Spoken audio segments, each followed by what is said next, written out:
ಒಂದು ಕಡೆ ಬಿಸಿಲು, ಒಂದು ಕಡೆ ಮಳೆ ಮೋಡ ಫುಲ್ಲು ಜೋರಾಗಿದೆ. ಹಾಗೆ ಈ ವರ್ಷದ ಮೊದಲ ಮಳೆ ನಮ್ಮ ಊರಲ್ಲಿ. ಹಾಯ್ ಫ್ರೆಂಡ್ಸ್, ಎಲ್ಲರಿಗೂ ನಮಸ್ಕಾರ, ಬೆಳಗಿನ ಶುಭೋದಯ. ಇವತ್ತು ನಮ್ಮ ಕೆಲಸ ರಜೆ ಇರೋದ್ರಿಂದ ನಮ್ಮ ಅಂಬಾರಿನ ರಿಪೇರಿ ತಗೊಂಡು ಹೋಗ್ತಾ ಇದ್ದೀನಿ. ಯಾಕಂದರೆ ಸ್ವಲ್ಪ ನನ್ನ ಬೈಕ್ ರಿಪೇರಿ ಬಂದಿದೆ, ಹಾಗಾಗಿ ರಿಪೇರಿ ಮಾಡ್ಕೊಂಬರೋಣ ಅಂತ ಹೋದೆ. ಇಲ್ಲಿಂದ ನಮ್ಮ ಸಿಟಿ 18 ಕಿಲೋಮೀಟ್ರು, ರಾಂಪುರ ಅಂತ, ಅಲ್ಲಿಗೆ ಹೋಗ್ಬೇಕು ರಿಪೇರಿಗೆ. ಅಲ್ಲಿ ಚೆನ್ನಾಗಿ ಮಾಡ್ತಾರೆ, ಬನ್ನಿ ಹೋಗೋಣ.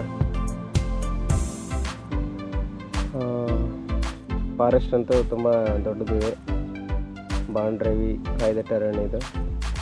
ಅಲ್ಲಿಂದ 18 ಕಿಲೋಮೀಟ್ರ್ ರಾಂಪುರ.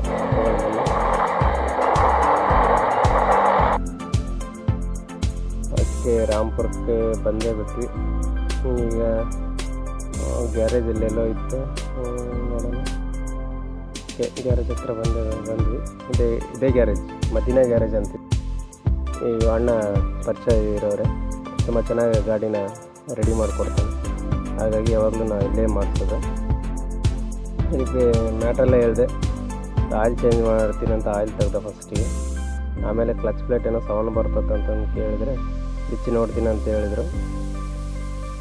ಅದು ಬಿಚ್ಚಿ ನೋಡಿದ್ರೆ ಪೂರ್ತಿ ಕ್ಲಚ್ ಅಸೆಂಬ್ಲಿನೇ ಬರ್ನ್ ಆಗೋಗಿತ್ತು. ರೆಡಿ ಮಾಡೋದು ಸಾಯಂಕಾಲ ಅಂತ ಹೇಳಿದ್ರು. ಹಾಗಾಗಿ ನಾವು ಹಾಗೆ ಒಂದು ರೌಂಡ್ ಹಾಕ್ಕೊಂಬರೋಣ ಅಂತ ಹೊರಗಡೆ ಹೊಂಟ್ವಿ. ನಾವು ಒಳಗಡೆ ರೆಡಿ ಮಾಡ್ತಾರಂತ.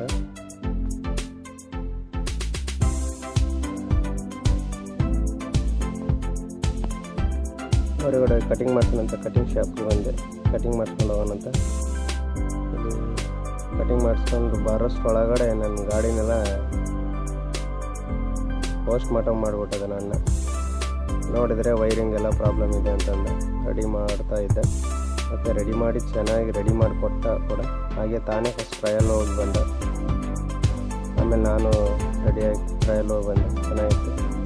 ಊರಿಗೆ ಬರೋಷ್ಟೊಳಗಡೆ ಸಾಯಂಕಾಲ 4:30 ಆಯಿತು. ಮಳೆ ಮೋಡ ಬೇರೆ ಫುಲ್ ಜೋರಾಗಿತ್ತು. ಈ ವರ್ಷದ ನಮ್ಮ ಊರಿಗೆ ಮೊದಲ ಮಳೆ ಕೂಡ ಬಂತು. ತುಂಬ ಖುಷಿ ಆಯಿತು. ಈ ಮಳೆ ಬರೋದ್ರಿಂದ ಫಸ್ಟ್ ಟೈಮ್ ಮಳೆ ಬಂದಿದ್ದಲ್ಲ, ಈ ಮಣ್ಣಿನ ಸ್ಮೆಲ್ ಅಂತೂ ತುಂಬ ಜಾಸ್ತಿ ಚೆನ್ನಾಗಿತ್ತು. ಫುಲ್ಲು ಸ್ಮೆಲ್ ಬರ್ತಾಯಿತ್ತು, ಅಂದರೆ ವಾಸನೆ ಚೆನ್ನಾಗಿತ್ತು.